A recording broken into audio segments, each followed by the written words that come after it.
저는 오늘 한미동맹의 중요성에 대해서 스피치하려고 합니다.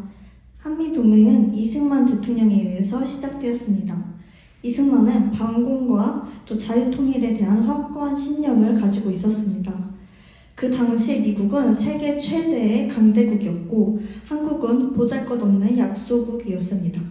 그러나 그런 약소국의 지도자 이승만은 강대국의 정치인들을 모두 사로잡을 정도로 정말 강력한 사람이었습니다. 미국은 고집도 세고 또 고분고분하지 않은 이승만이 마음에 쏙 들진 않았지만 그의 확고하고 올바른 신념과 뜻, 그리고 탁월한 미국 의회에서의 연설과 놀라운 미래 예측 등으로 인해 그를 인정하고 그에게 귀를 기울일 수밖에 없었습니다. 이승만은 비굴하지도 않았고 적당히 타협하지도 않았습니다. 자신이 옳다고 생각하는 것에 기꺼이 모든 것을 다 쏟아내는 정말 강력한 지도자였습니다. 이승만이 무모한 외교를 펼칠 수 있었던 것은 첫째로는 나라들의 정세를 읽는 예지적 눈과 뚜렷한 신념이었고, 또 둘째로는 기독교 토대 위에 건설된 자유민주주의 체제에 대한 절대적인 믿음이었습니다. 결국 이승만은 미국과 2주 간의 치열한 협상 끝에 한미상호방위조약, 즉 한미동맹을 이루어냈습니다. 그 내용은 뻔뻔하고 또 황당하게 보일 정도로 우리나라에게 너무나도 좋은 조건들이었습니다.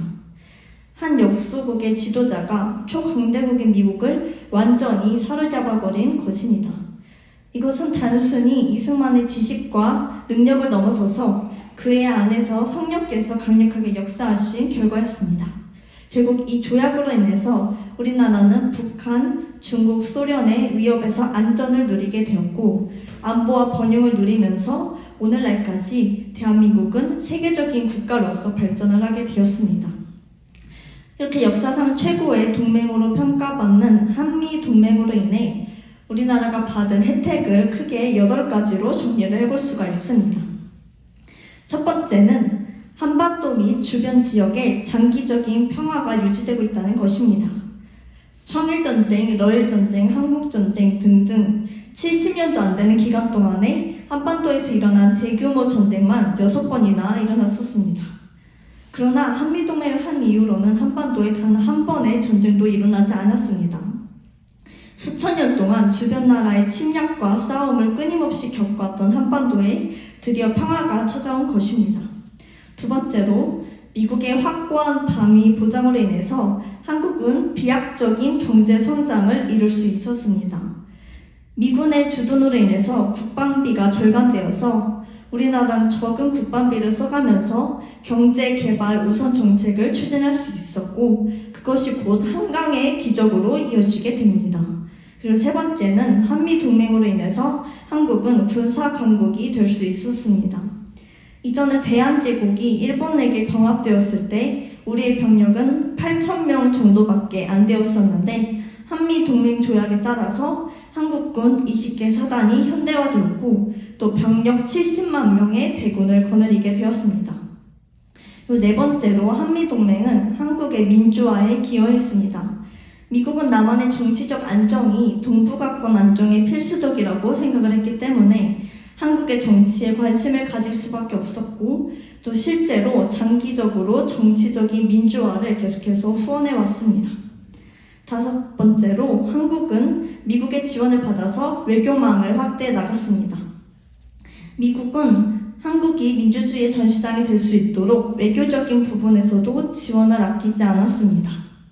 그리고 여섯 번째로 한미동맹은 한국의 문명사적인 전환을 초래했습니다. 한국은 이전 5,000년 동안에는 대륙 문명권에 속해 있었습니다. 중국을 중심으로 한 유교 문화권과 또 중국을 대국으로 섬기는 사대주의 외교를 추진했습니다.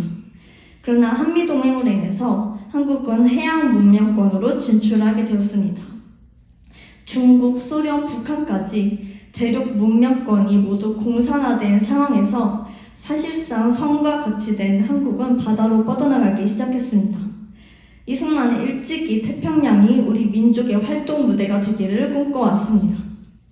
그리고 한미동맹은 그러한 이승만의 꿈에 날개를 달아주었습니다. 그리고 이와 같은 맥락에서 7번째로 한미동맹은 한국의 개방을 촉진했습니다. 한국은 매우 오랫동안 폐쇄적인 국가였습니다. 같은 동양권에 속한 중국과 일본과의 교류조차도 활발하지 않았습니다. 그런데 한미동맹을 통해서 우리와 밀접해진 미국은 세계에서 가장 개방적인 나라였으며 그러한 미국과의 활발하고 지속적인 교류로 인해서 한국은 자연스럽게 모든 분야에서 개방하게 되었습니다. 정말 폐쇄적이고 또 은둔적이었던 한국이 이제는 5대양 6대주를 누비고 다니는 글로벌 국가로서 거듭나게 된 것입니다. 그리고 마지막으로 8번째, 한미동맹은 한국의 기독교화에 영향을 주었습니다.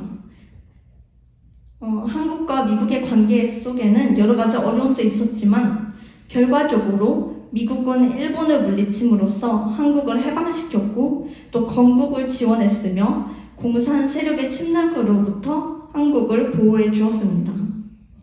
폐허와 같은 한국에서 수많은 한국인들이 미국이 보내는 구호물자로 살아갔습니다. 이러한 미국의 지원은 주로 기독교를 통해서, 교회를 통해서 이루어졌습니다.